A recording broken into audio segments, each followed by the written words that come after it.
Hi, I'm Paula Fry. Today I want to show you how to make a really delicious bread. Bread making is fairly simple. I've done it for many years.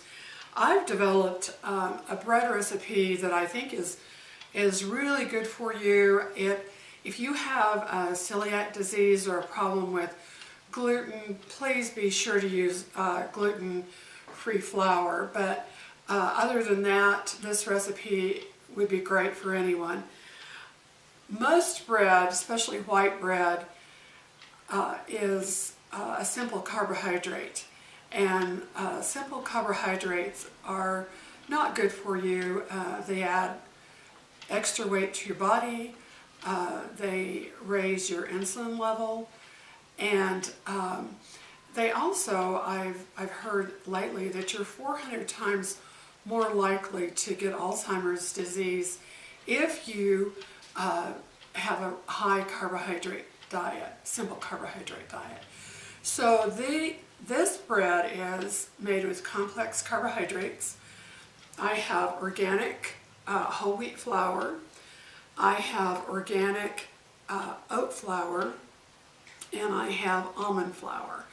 And the oat flour and almond flour I make myself. I buy my oats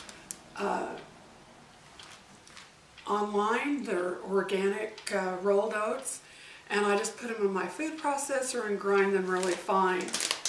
And you can use these rolled oats for pancakes and a lot of your recipes, and even cookie recipes if you are making cookies. I buy my almonds from California because in the United States almonds have to be processed because they have some kind of fungus that grows on them, and so in the United States by law they have to have some type of a process to kill that. And in California they use the steam process, so I like that. And in other states and other places they use chemical process. So I always buy my almonds from California. I buy them in a big box, and they come in, and then I bag them and keep them in the freezer. So, and I keep all of my oats and everything in the freezer, so that's the best place to put them. But if you don't have a freezer, just keep them in a cool, dry place, and you can even put them in a jar. To start bread, one of the secrets of bread making is getting your yeast to develop. And I have 3 cups of distilled water, and I've heated it in the microwave for a little over a minute. And the way that you can tell if it's ready, if it's too hot, it will kill the yeast. If it's not hot enough, if it's not warm enough, the yeast will not grow. So you want to make it sure it's the right temperature. I don't use a thermometer, but you can. But I just stick my finger in it, and if it's warm and not too hot, then I know that it's good for my bread. So I recommend the finger test, but if you want to use a thermometer, you can. Just get a warm temperature. I just use Fleischmann's active yeast. I don't use the fast-acting yeast. I don't like it as well as just the plain. So I buy this in a jar, and it lasts for quite a while. For this bread recipe, I'm going to use 2.5 teaspoons. Sometimes I just use 2, depending on what I put in my bread. But today I'm going to use 2.5 teaspoons. Now, to develop your yeast, not only do you need warm water, but yeast likes sugar or honey. And so you can either use honey or sugar. I just use about a tablespoon. And right now I'm just going to squirt some in there. And it doesn't have to be exact, but you need a little bit of sugar or honey to help that develop. You don't have to have this, but it just helps it develop and grow better. So just a little bit, you don't need a whole lot. So I'm going to get a spoon, and we mix this and let it develop. And I like to mix it until the yeast is dissolved. And you'll be amazed at what it does if you leave it for about 5 minutes. It will bubble up and start to grow, especially if you have a little honey or sugar in here. And in this bread recipe, I do use some honey in my bread recipe. If you're diabetic or if you would rather not, you don't have to put it in here. This bread is great. It's very good without putting the honey in. I like a little honey flavor.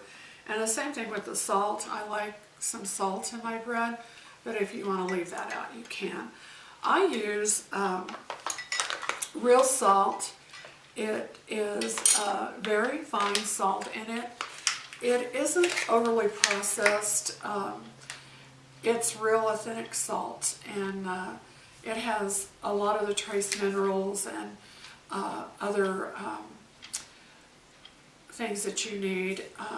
I just like the flavor of this better than any salt. It is more expensive. I believe this is about $7 for this container, but it lasts a long time.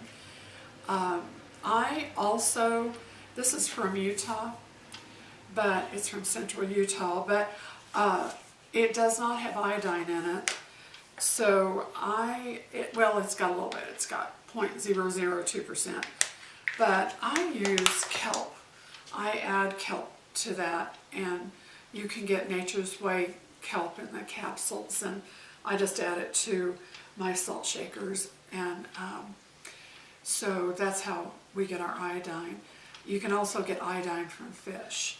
So my yeast is already starting to process. It's bubbling up. I can tell it's getting ready. So while that's getting ready, I'll go ahead and tell you what else is in the bread. I like to use organic olive oil.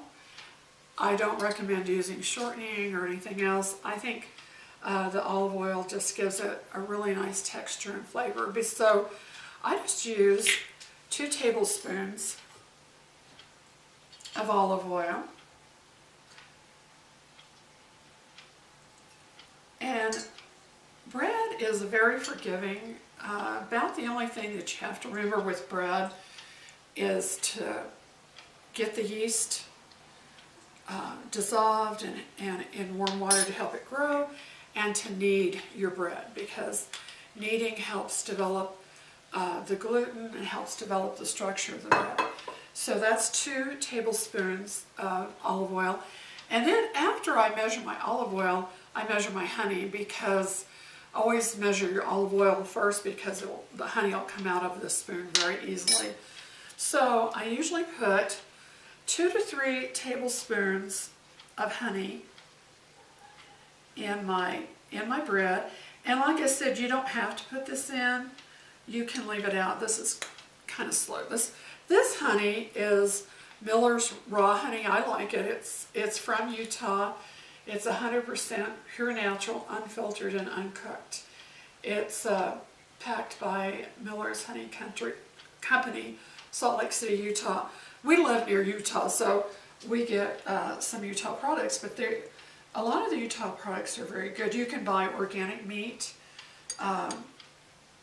from Utah on Amazon too. So, and I know other states have all these good things too. But anyway, I put 2 tablespoons of honey in my bread, and if you like it a little bit sweeter, you can put 3, but I like it with just 2. So that's what I did, and it came right off the spoon because I measured the olive oil first. All right, now next I'm going to put the salt in, and I use between 1 and 2 teaspoons of salt, depending on what you like. And like I said, you can leave this out. This is not, you don't have to have salt. And I like this real salt because the flavor is so good.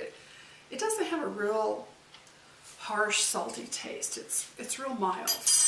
And so it's very hard to get too much of this in anything. So I've got that. Now I can see my yeast is processing. Sometimes I leave this for about 10 minutes and let it bubble up, but You don't have to. It's already dissolved. It's ready to go. It's already bubbling up and everything. So it's ready to go. So I'm just going to pour that in there. Okay, so now to review, I've got my yeast, my distilled water. My yeast was dissolved in this distilled water. I put salt, olive oil, and honey in there so far. So that's the basis to your bread. I have, right now, the hook that I have on my KitchenAid mixer. This recipe I've developed for my KitchenAid mixer so that I don't have to take it out and knead it by hand. You can if you want to. A lot of people like to knead bread. But I start out with this, this paddle on my mixer, and then I go to the dough hook when it gets thicker. All right, I've got about 2 cups of almond flour and about 2 cups of oat flour. I also have psyllium seed.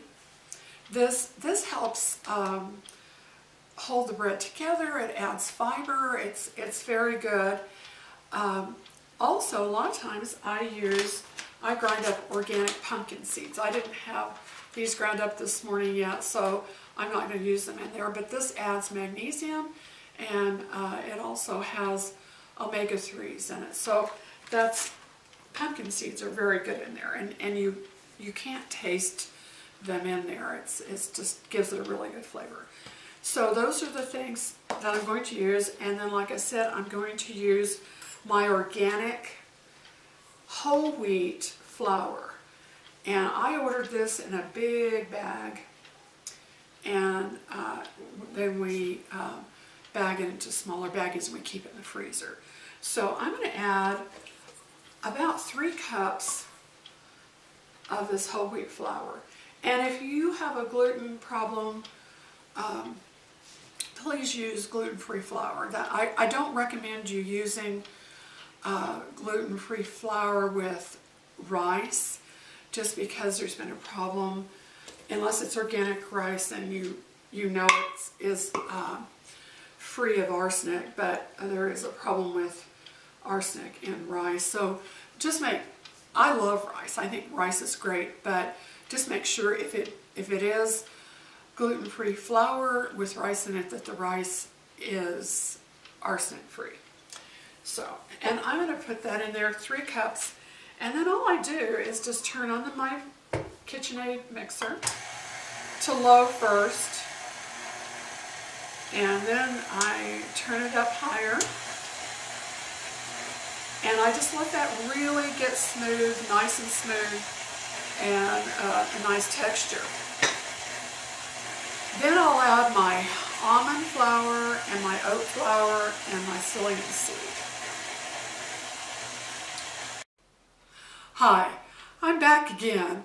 I've added all of my ingredients. I've added my almond flour, my oat flour, my psyllium seed, and about another cup of organic whole wheat flour. So, and I kneaded this flour with my KitchenAid mixer for about 5 minutes. I know that not everybody has a KitchenAid mixer, and you can make this bread just fine by hand. You don't need a mixer. You can just mix up the ingredients by hand and mix it in. And then I was just going to show you a kneading technique. I usually put a piece of plastic wrap on the counter just because it makes it easier. I put a little flour down on the plastic wrap, and when you want to knead your dough, see how this dough is? That's how you want it. It's already been kneaded. It's a great texture. But if you kneading is just folding over and pushing, folding over and pushing, folding over and pushing, and you do this for about 5 or 10 minutes until it's nice and smooth. And it's good for your upper arm, your arms. It's good for your strength. And for me, since I have rheumatoid arthritis, it's really good for my hands. And it feels good. The dough just feels great. But, so you don't have to have a KitchenAid mixer. There are other brands of mixers that work just fine too, but you can do it by hand. So this dough is ready. It's nice and smooth. I'm going to take up my plastic wrap. It's ready to go. So what I want to do next, I'm going to put a little bit of olive oil in my bowl that I'm going to use to raise the dough. And I'm going to spread it all around. And then I'm going to put the top of my dough down first so it gets the olive oil on it. And there's a reason for this. And then I'm going to flip it over. If you don't do that, the dough will stick to your plastic wrap. So I always like to have a coat of olive oil on my dough. And then, just a minute, I'm going to get my plastic wrap. Didn't have that out. I'm going to get my plastic wrap and cover my dough, and I'm going to let it sit in a warm, draft-free place. It's nice and warm here today, so I'm not going to have any problems. When you make dough in the winter, you just have to make sure that it's in a warm place. And everybody has their favorite place to put their bread. I just put it on top of my stove, and it seems to do just fine. But like I said, you can even let your dough rise all day in the refrigerator. And just as long as it's double, it's ready to go. And but I put about 2 layers of plastic wrap. You don't have to, but that's what I do. And then I will put a towel over this. I'm going to set it on my stove. My stove's not on. It's not hot. So it's good. You can turn on your oven just for just a couple minutes. Turn it off. And just as long as it's not very hot, just warm, you can stick it in there if it's a real cold, damp day. So, but I think it's a warm day today. I think we're fine. So I'm going to put this, I'll let this rise for about an hour, and then I'll be back and I'll show you how to form the loaves. Hi, I'm back, and our bread has risen to double size. So it's been about an hour. During that hour I made some vegetarian or vegan chili that's simmering. The fall of the year I like to make chili. Alright, so I'm going to take the towels off the bread and take the plastic wrap off. You usually can tell if your bread's ready if you can push your finger in it and your fingerprint stays. So it's ready. It's ready to go. Alright, now I'm going to turn my bread out, and it should come out really easy because I put olive oil in my bowl, and it does. Now we're at the point where we need to divide this, decide how you're going to divide it. I usually put it in these bread dishes, bread pans. You don't have to have a bread pan. If you don't have a bread pan, don't worry about it. You can just form the loaf and put it on a cookie sheet. And it spreads out a little bit more, but it's fine. I like the bread pans because my granddaughters use the bread in their toaster, and it makes it taller and fit the toaster a little bit better, but you don't have to use those. What I try to do is figure out how to cut this in thirds, and so I put it out like this, and I just try to figure out how to do it equally. And usually the middle section has more dough in it, so you want to make the two end sections a little bit bigger or a little bit wider, and the middle section a little bit narrower, and you should get about equal amount of dough for each pan. So I just cut those like this. And sometimes it's not totally accurate, but you just do the best you can, and it's fine. Bread is very forgiving. So I'm going to put that over there, and this over here. Now, I want to show you, to make your loaf, you just roll the dough, and it's real easy. You don't even need I have plastic wrap with flour down on the counter, and you really don't even need that, because at this point, your dough should not be sticky. And so you just form your loaf like that, and you need to spray. I use coarse organic extra virgin olive oil spray, and I usually use this and wipe as much out as I can, but I make sure that I cover all of the corners and the sides up along the top, so that the bread comes out really nicely. And the little corners are the ones that sometimes stick, so make sure you get those. So I try to wipe as much of it out as I can and just use a very thin layer. All right, now that's ready. So I'm going to put this in there, and we're going to let it rise to double again. So this is kind of an all-day project. It's a Saturday project. All right, now I'm going to do the same thing with this. I'm going to roll, tuck the ends under.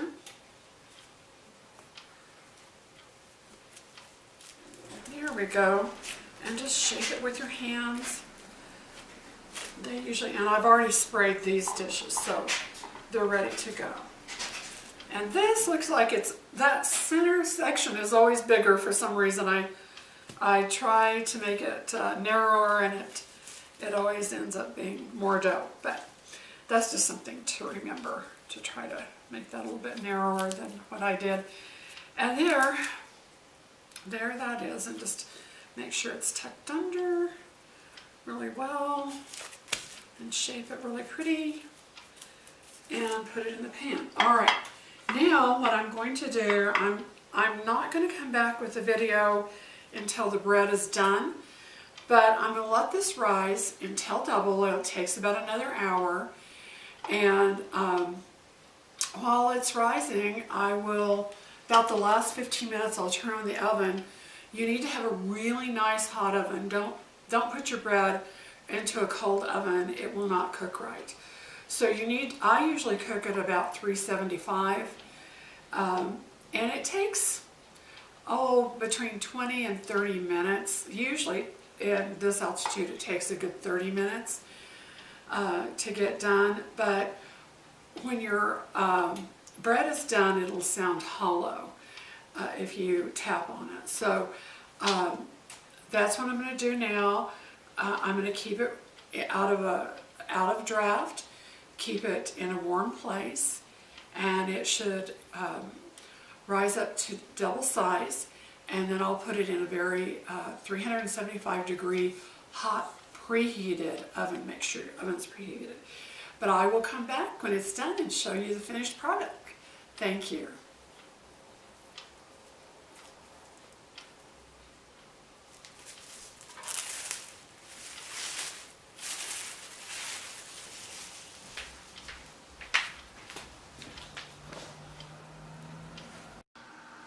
Hi. Well, my bread did rise until it was double, and then I baked it for about 30 minutes at 375. And as you can see, I've already sliced this bread. I've made toast. Makes wonderful toast. I usually don't eat sandwiches, but it would probably make a really good sandwich too. It would be good with almond butter or just about anything. This bread is made with complex carbohydrates, and that means that it's a lot better for your body. It metabolizes slower than white bread, and so it's really good for you. Remember, it's got oat flour, and organic oat flour, and it's got organic almond flour, and organic whole wheat flour, and honey and salt and olive oil and distilled water, and that's about it. I have backed up my other 2 loaves of bread to put in the freezer. This recipe can make 2 larger loaves. If you want the taller loaf to go in the toaster, that's fine. I like the smaller pieces of toast because I have a toaster oven, but you surely can just make 2 loaves, 2 bigger loaves, but you'll just have to bake it a little bit longer. But this bread is delicious. It's very good for you. It makes a great addition to your breakfast or lunch or any meal. It even makes a really good evening snack if you're still hungry right before you go to bed. It makes a really good snack before you go to bed. So I hope you enjoyed this video. I have a Facebook page, 21 Keys for Renewing Your Health. It gives you lots of information on eating healthy, and it helps those with autoimmune disease. I also have a blog, the number 2, FRIES.blogspot.com, that gives a lot of information too, a lot of neat videos. And if you enjoyed this video, please give me a like on it. Just press the little like icon. That'll really help me out. But thank you, and I hope you enjoy making bread. It's a lot of fun.